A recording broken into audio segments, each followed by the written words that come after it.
Olá! Hoje a gente vai fazer uma exploração focada em autoexame e em crescimento espiritual. Vamos dar uma olhada num conceito que pode soar um pouco intenso: arrependimento rápido. Hum, A nossa fonte é o capítulo 5 do livro Segredos do Lugar Secreto, do Bob Sorge. E a ideia central que ele traz parece desafiar, assim, uma visão mais passiva da vida espiritual. Qual é a essência do que ele propõe? Olha, o ponto de partida é um chamado bem direto. É sobre vigilância.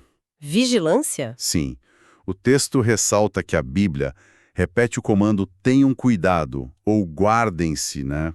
Várias vezes. Cita exemplos, Êxodo, Deuteronômio, Lucas. Ah, sim. E essa atenção, ela não é vista como algo esporádico, sabe? É uma prática central do que o autor chama de lugar secreto. Ok, lugar secreto. E o que seria exatamente esse lugar? É físico? Então, pelo que Sorge descreve, não necessariamente. Parece ser mais um estado interior, sabe? Uma prática constante de... Ele usa um termo interessante, calibração da alma. Calibração da alma. Gostei disso. É como um exercício de introspecção regular. Para quê? Para avaliar a própria condição espiritual. Tipo, o fervor está diminuindo, a vigilância está ativa, e a fidelidade, a pureza, o amor, a obediência, como estão essas coisas? Entendi. Mas essa autoanálise constante, isso não corre risco de virar uma espécie de, sei lá, paranoia espiritual? Uma busca sem fim por defeitos? É uma preocupação válida, sim. E o autor até aborda isso. Ele argumenta que essa vigilância não nasce da neurose, não, mas de duas fontes positivas. Quais seriam? Primeiro, um temor saudável, reverente a Deus. E segundo, um desejo genuíno por mais intimidade com Ele, uma proximidade maior. Ah, faz sentido. É nesse espaço, nesse lugar secreto, que o Espírito faz perguntas ao coração, né? Como diz o Salmo 77. É buscar um alinhamento mais fino com a vontade de Deus, com a natureza dele. Não é autoflagelação, é sintonia fina. Entendido. Então, partindo dessa base de vigilância, o texto vai para um conselho ainda mais direto, quase um imperativo, né? Transforme-se numa pessoa que se arrepende facilmente. Exato. Ele argumenta que o arrependimento é o único caminho para se aproximar de Deus e que o orgulho é a grande barreira. Tem que demolir. A linguagem é forte mesmo. É forte. Ele enfatiza a nossa necessidade de misericórdia, a importância de dominar o que ele chama de arte do arrependimento.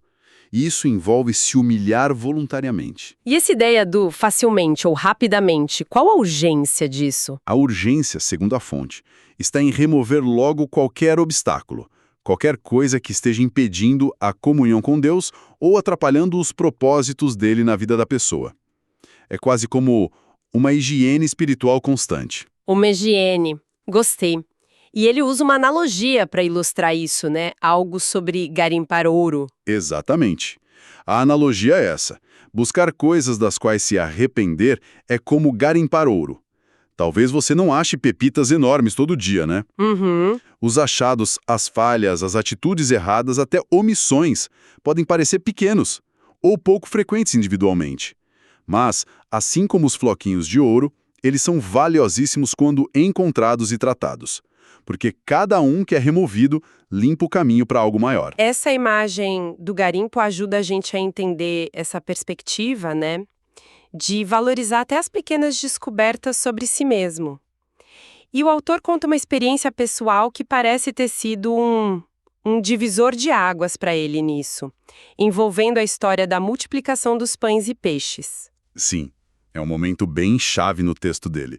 Ele relata que estava lendo a passagem em João 6, Jesus, diante da multidão faminta, pergunta a Filipe, onde a gente vai comprar pão para essa gente toda? Sim, eu lembro dessa parte. Só que o próprio evangelho diz que Jesus já sabia o que ia fazer. Ele perguntou para testar o Filipe. E qual era o teste na interpretação do Sorge? O que ele estava testando ali? O ponto central que o Sorge extrai é que Jesus estaria testando se Filipe conseguia pensar e operar no que o autor chama de dimensão da glória.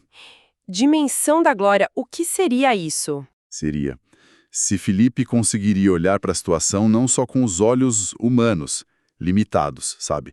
calculando o custo, vendo impossibilidade, mas com a perspectiva do poder divino. A resposta esperada, nessa interpretação, seria algo tipo: Senhor, por que comprar? O Senhor pode simplesmente multiplicar esses pães aqui. Mas o Felipe não responde assim, né? Ele faz as contas. Fica preso na lógica terrena. Exatamente. Ele responde falando de 200 denários, uma fortuna, e que mesmo assim não daria. Ele opera totalmente dentro da lógica humana, da escassez, do visível, do calculável. Entendi. E o Soares conecta isso com o Isaías 55, né? Meus caminhos são mais altos, meus pensamentos mais altos, sugerindo que o Felipe falhou em acessar essa dimensão mais elevada do pensamento, da fé. E aí vem a conexão pessoal do autor. Ele se vê no Felipe. A ficha cai para ele ali. Mesmo tipo de teste. Hum. Ele reconhece ter muitas vezes perspectivas muito terrenas, focadas no problema, no visível, no limitante, sem a consciência ou a fé para operar nessa dimensão da glória que ele acredita que Jesus demonstrava e esperava dos discípulos. Nossa, essa constatação deve ter sido impactante para ele. E é isso que o leva a concluir que precisa de um arrependimento constante. Não só por erros óbvios, mas por essa própria limitação de perspectiva. Exatamente. E aqui que fica realmente interessante a aplicação que ele faz. O arrependimento que ele passa a buscar não é só por ações erradas concretas, mas por essa falha fundamental em alinhar a própria perspectiva com a divina, por operar abaixo do potencial que ele acredita que Deus disponibiliza. Caramba! É o reconhecimento dessa distância, sabe, entre o pensamento humano limitado e essa tal dimensão da glória. Isso muda bastante a nossa compreensão comum de arrependimento, né? Que a gente geralmente associa a pecados mais claros, mais externos. Sem dúvida. E o autor faz questão de frisar essa distinção.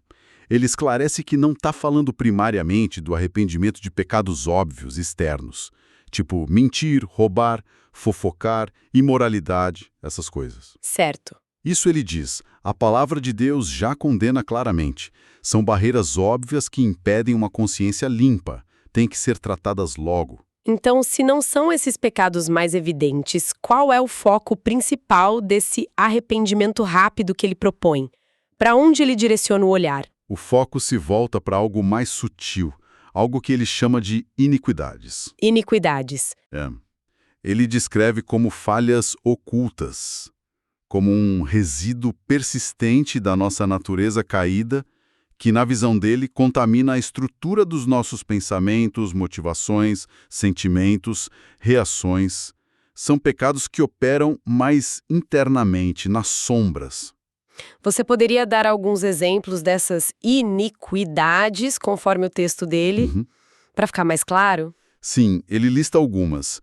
Orgulho sutil, rebelião interior, mesmo que não seja expressa, sabe?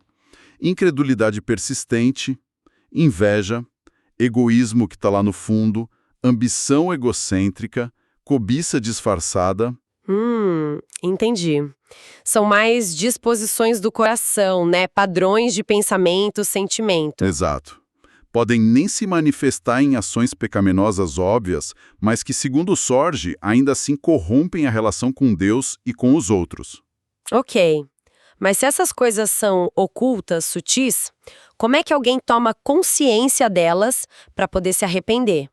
Parece um desafio descobrir algo que está escondido dentro da gente mesmo. É um ótimo ponto.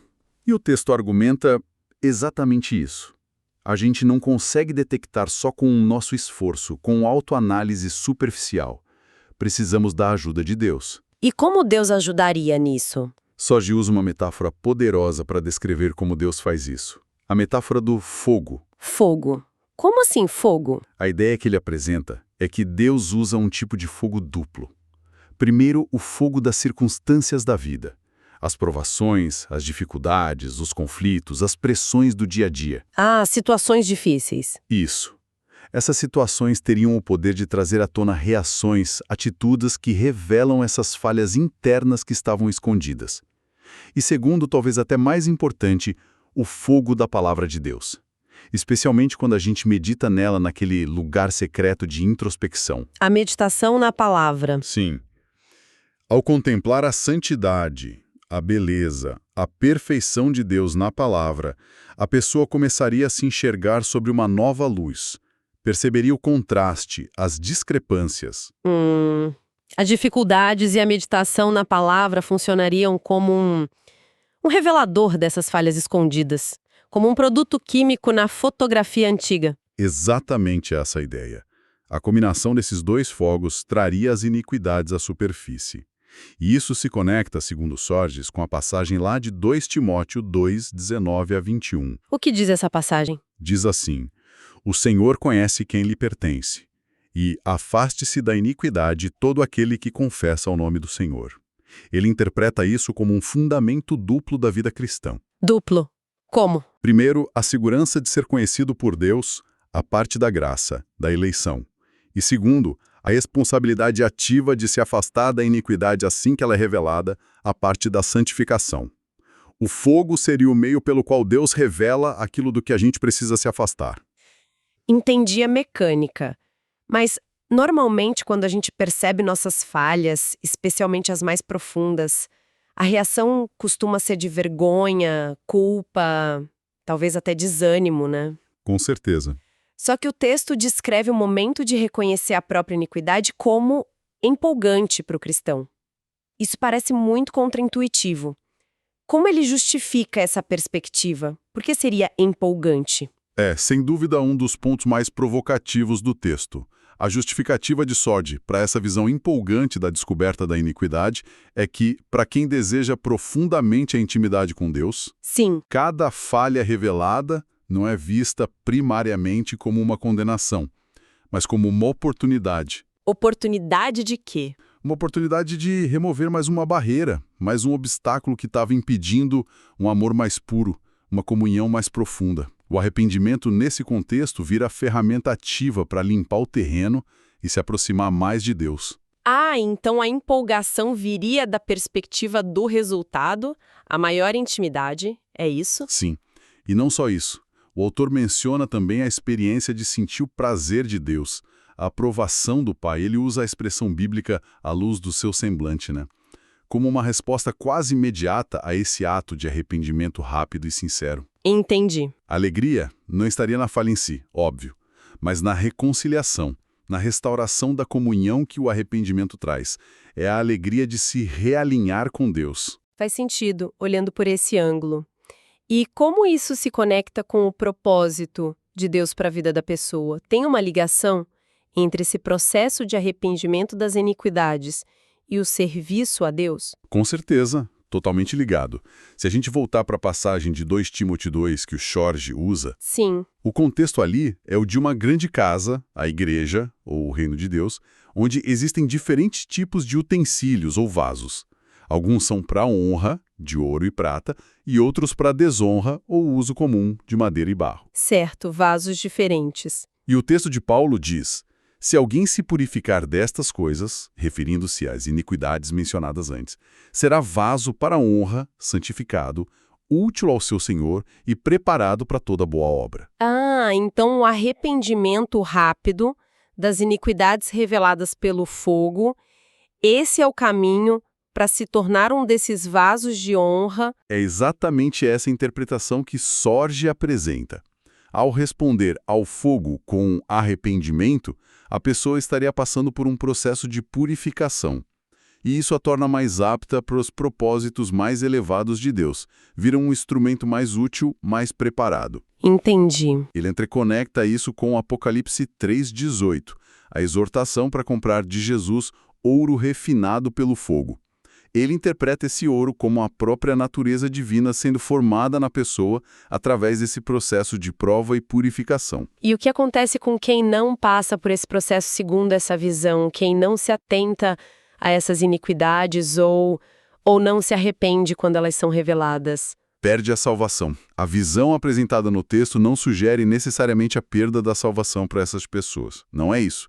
Elas ainda fariam parte da grande casa. Mas Permaneceriam como vasos de madeira ou barro, destinados a usos considerados menos nobres, menos centrais aos propósitos mais elevados de Deus. Haveria uma limitação no crescimento espiritual delas, na utilidade, na profundidade da comunhão com Deus, não avançariam para se tornar esses vasos de honra. Então, resumindo o argumento central do Sorge, nesses trechos que a gente analisou, parece ser um chamado bem forte para uma vida espiritual muito mais ativa, sabe? Mais introspectiva do que talvez a gente esteja acostumado. Sim, bem mais ativa. Uma vigilância constante, tomar cuidado, não por medo de punição, mas por desejo de intimidade. E, crucialmente, a prática do arrependimento rápido. Não só dos pecados óbvios, mas especialmente dessas iniquidades mais sutis do coração. Exato. Que são reveladas por esse fogo das circunstâncias e da palavra.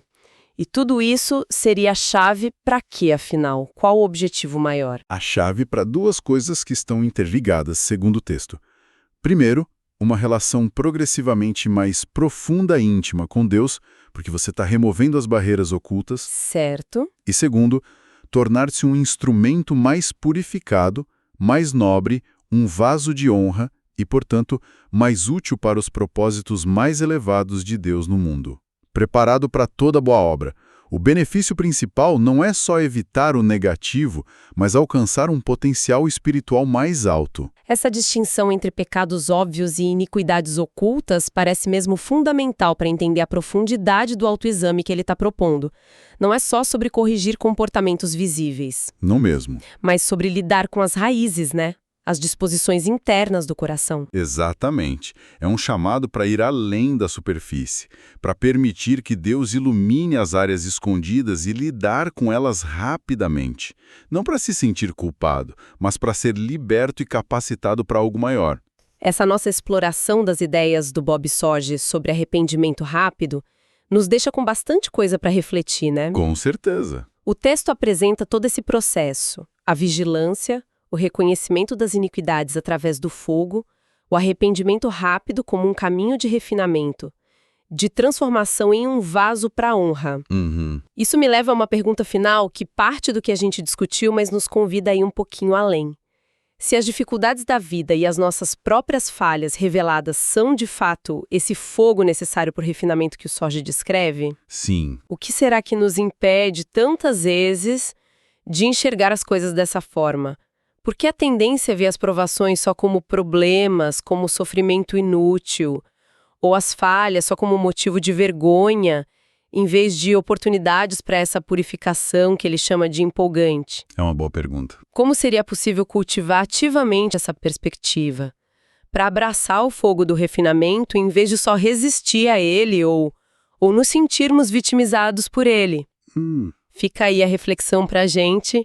Encerramos aqui nossa análise dessas ideias instigantes sobre arrependimento e crescimento espiritual.